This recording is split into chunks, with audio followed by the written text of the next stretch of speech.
My beef shank pot roast recipe is easy and delicious.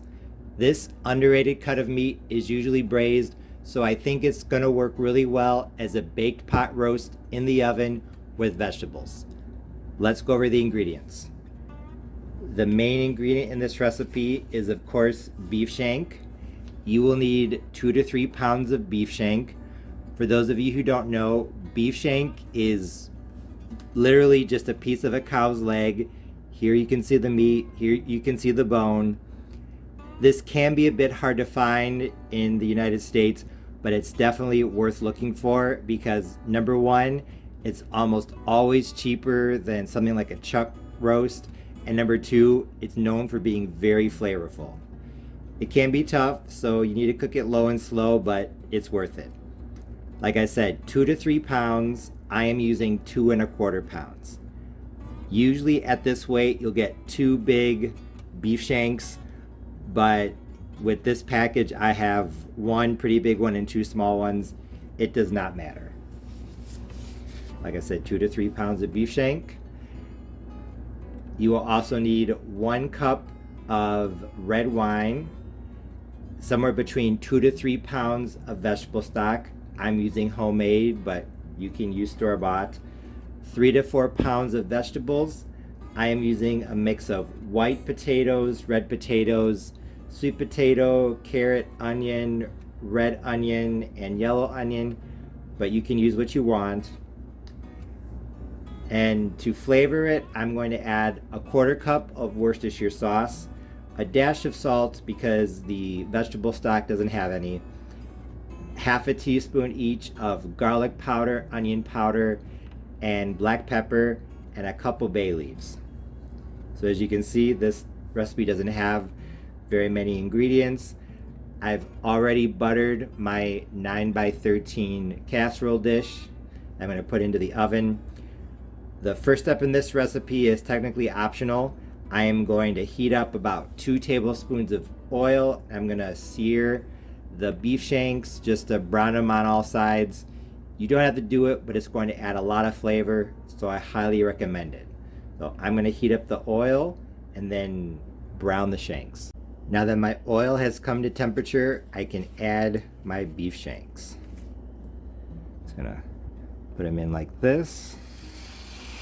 I'm gonna put more of the meat towards the center where I think the pan's maybe a little bit hotter. It might be better. Let's see if I could do all three at once. Maybe, maybe not. I can, just barely. Now I'm going to let these cook on medium-high heat for about 5 to 6 minutes, and then I will flip them. I think I overcrowded the pan a bit because these are taking a bit longer to brown than I was expecting. Honestly, I knew I should have only put 2 beef shanks in the pan at a time, but I was impatient and I was trying to get this done a bit quicker. It's going to end up taking just as much time, so learn from my mistake and don't overcrowd the pan because you're in a hurry. Now I'm done browning the beef shanks. I had to go to just one in the pot at a time to make sure it browned how I wanted it to. One thing I wanted to show is that if it's stuck to the pot, just swirl around the fat and that helps to loosen it. So once it is done to your liking, just take it out, put it aside, and now it's time to deglaze the pan. As you can see, there are a lot of burned bits in this pan, lots of flavor. So now we're going to deglaze it so we can add those flavorful bits to the roast. So I'm keeping the heat on medium or medium high, and I'm going to take my 1 cup of red wine and pour it in.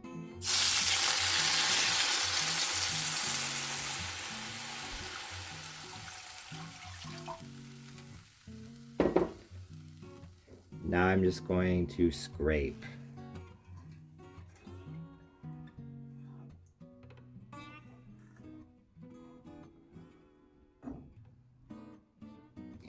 I'm just scraping to release all the little bits that are on the bottom.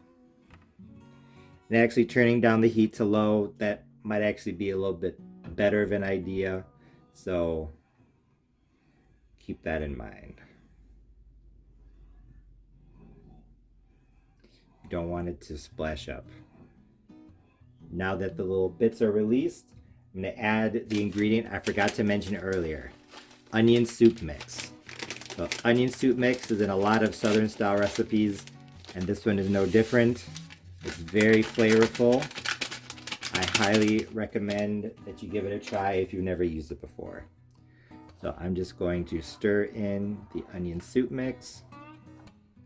It's going to dissolve a little bit more as time goes on. So now that all the little bits are off the bottom of the pan and the onion soup mix is starting to dissolve, I am going to turn off the heat, set this aside, and I'm going to start chopping up the vegetables for the pot roast. I thought I was recording, but I guess not. I added all of the vegetables to the pan, and then I added a few cloves of garlic right in here. I stuck a clove down in there and over there. I also added 2 small bay leaves, such as right there. I think bay leaf adds a subtle flavor that you don't know is there until it's not.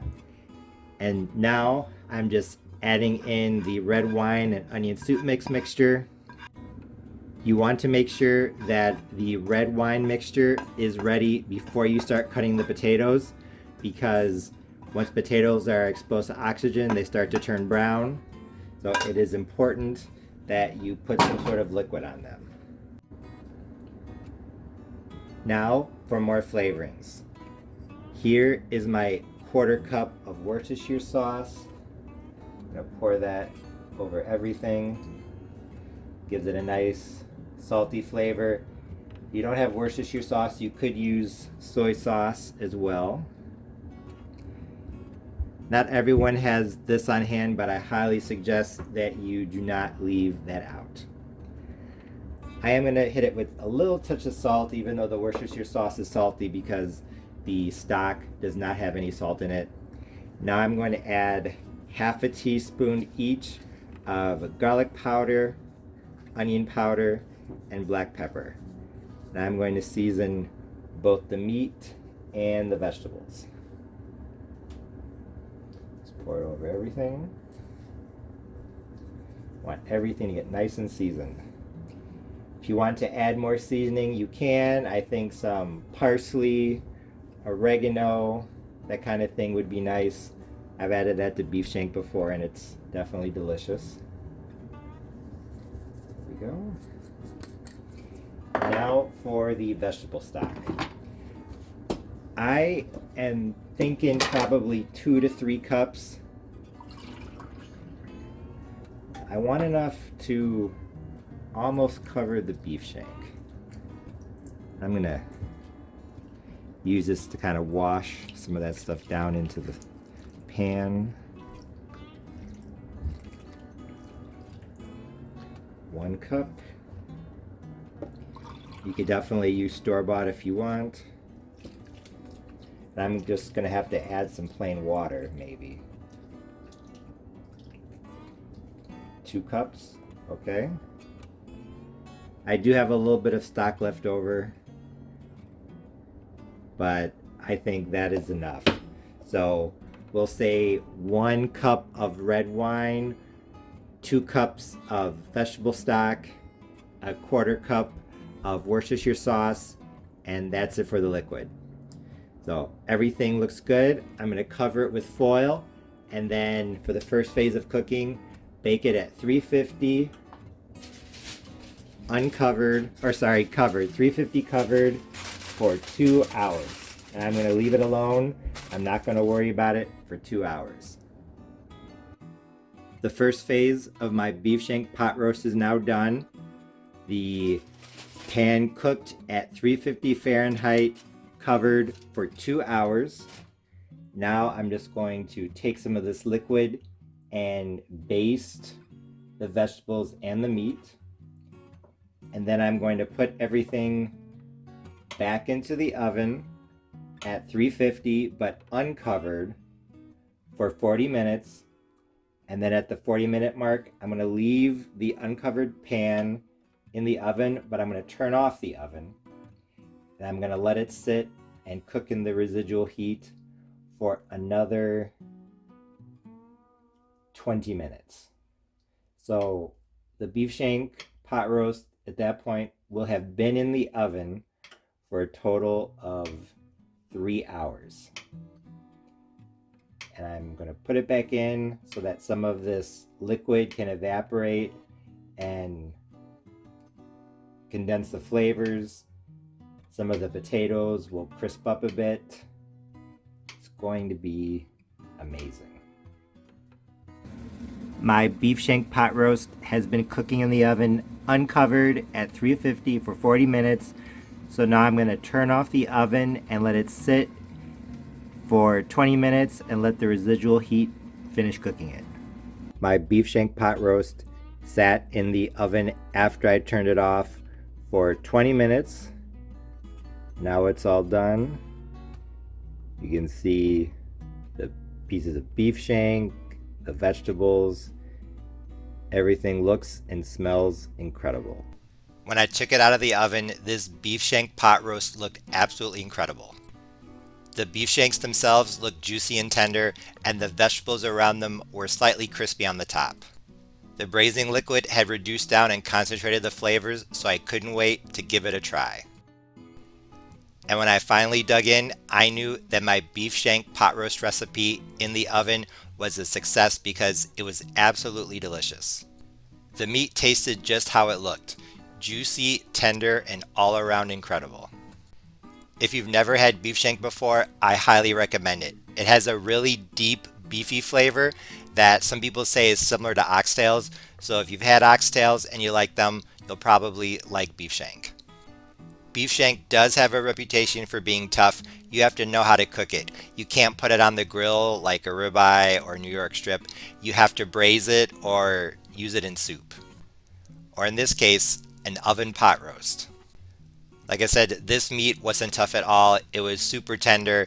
And honestly, I didn't use my knife that much. It was that tender. Also, depending on the exact shanks that you get, beef shank can be pretty lean. So if you don't like chuck eye because you think it has a lot of fat, you might want to give beef shank a try. And of course, the bone marrow inside of the bone became nice and soft. It was absolutely amazing. The potatoes, carrots, and other vegetables were delicious as well. The potatoes steamed during the first stage of cooking, making them soft and fluffy on the inside.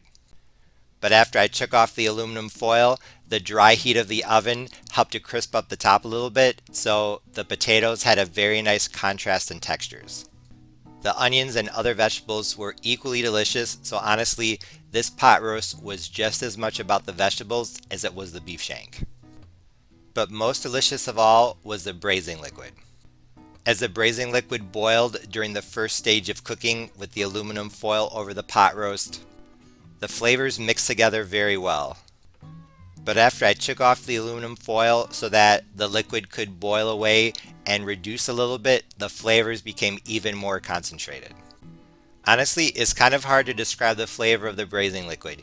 It was definitely very complex because of the vegetable stock, the red wine, the onion soup mix, the Worcestershire sauce, the spices, as well as the vegetables and meat that all boil together. And of course, the bay leaf. Bay leaf is a secret ingredient in a lot of recipes. It adds something in the background that's hard to point out unless it's not there. So if you use store-bought vegetable stock for this, which you definitely can, do not forget to add 2, maybe even 3 bay leaves to the pot roast. Trust me, you won't regret it. Although this beef shank pot roast recipe was absolutely fantastic, there is one thing I wanted to confess. I did not use red wine. It was actually 3/4 of a cup of regular grape juice and 1/4 cup of red wine vinegar. I never keep red wine on hand, so that's the substitution that I always use, and I thought it turned out great. And here with this close-up, you can see just how tender the beef shank was. If you love pot roast, but you're kind of tired of always using chuck roast, you should definitely give my beef shank pot roast in the oven recipe a try.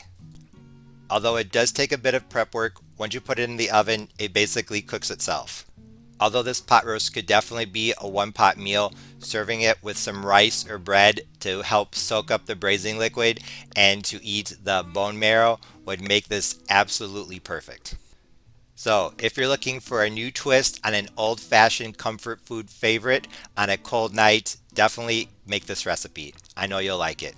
As always, thanks for watching. See you next time.